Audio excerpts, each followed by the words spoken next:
માટે Gujarat electricity users association દ્વારા લોક સુનાવણીનો કાર્યક્રમ યોજાયો હતો। સ્માર્ટ મીટરના મુદ્દે લોક પ્રશ્નોને વાચા આપવા માટે all Gujarat electricity users association દ્વારા લોક સુનાવણીનો કાર્યક્રમ યોજાયો હતો। વડોદરાના વેસ્ટર્ન રેલવે એમ્પ્લોઈઝ યુનિયન ખાતે all Gujarat electricity users association દ્વારા લોક સુનાવણીનો કાર્યક્રમ યોજવા લોક સુનાવણીના કાર્યક્રમમાં ઓલ ગુજરાત ઇલેક્ટ્રિસિટી યુઝર્સ એસોસિએશનના કન્વીનર જયેશ પટેલ, ઇન્દ્રજીતસિંહ ગ્રોવર, કમર્શિયલ નાગર ધીરુ મિસ્ત્રી, પૂર્વ મેયર રતિલાલ દેસાઈ સહિત મહાનુભાવો ઉપસ્થિત રહી પોતાનું વક્તવ્ય આપ્યું હતું। શહેરમાં સ્માર્ટ વીજ મીટર સામે લોકોના વિરોધ વચ્ચે સ્માર્ટ મીટર લાગ્યા બાદ ગ્રાહકોને મધ્ય ગુજરાત વીજ કંપની દ્વારા ગ્રાહકોને આડેધડ બિલ ફટકાર્યા હોવાનું મેસેજથી નાગરિકો હેરાન પરેશાન થઈ રહ્યા છે। સ્માર્ટ મીટર અને વીજળીના ખાનગીકરણ મુદ્દાને લઈને લોક સુનાવણી કરવામાં આવી, જેમાં વડોદરા શહેરના જુદા જુદા વિસ્તારમાંથી નાગરિકો ઉપસ્થિત રહી સ્માર્ટ મીટર સંદર્ભે પોતાનું મંતવ્ય આપ્યું હતું અને જણાવ્યું હતું કે એમજીવીસીએલ દ્વારા નવા સ્માર્ટ મીટર જે લગાવેલ છે તાત્કાલિક ધોરણે કાઢી લેવામાં આવે અને જો જીઈબી દ્વારા નહીં કાઢવામાં આવે તો અમે આ નવા લગાવવામાં આવેલ સ્માર્ટ મીટરને જાતે કાઢીને હોળી કરીશું તેવી ચીમકી સામાજિક કાર્યકરે આપી હતી। યુઝર્સ ઇલેક્ટ્રિકલ યુઝર્સ દ્વારા આજે વડોદરા ખાતે સ્માર્ટ મીટર જે લગાવવામાં આવે છે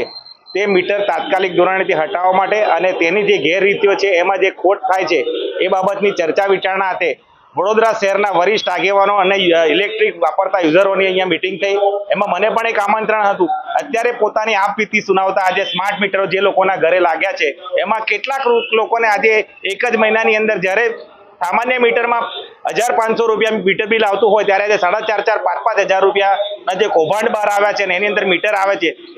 એ રિચાર્જ પૂરું થઈ જાય છે ત્યારે તમામ વડોદરાના રહીશોનો વિરોધ છે અને આ વિરોધ તાત્કાલિક અસરથી આ મીટરો ઉતારી લેવાની તમામ લોકોની માંગણીઓ છે। અહીંયા હાજર રહેલા તો તમામ લોકોએ આ મીટરને ઉતારી લેવા અને જો ટૂંકા ગાળામાં નહીં ઉતારે તો એની પોતાની સ્વૈચ્છિક રીતે હોડી કરાવવા માટેની પણ કેટલાક આગેવાનોએ રજૂઆત કરેલી છે।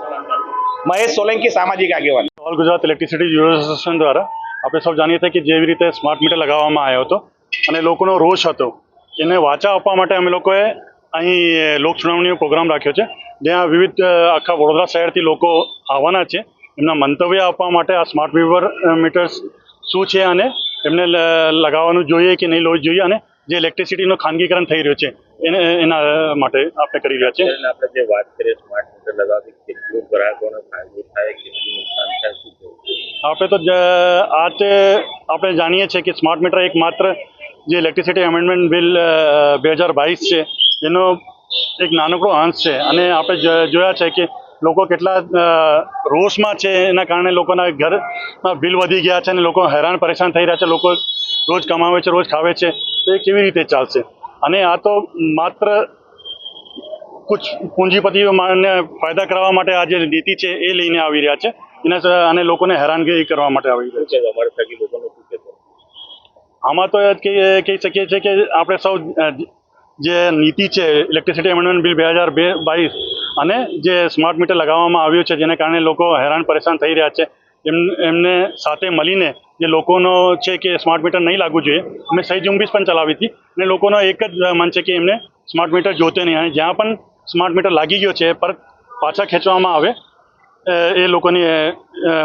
અભિપ્રાય આવી રહ્યો છે સામે।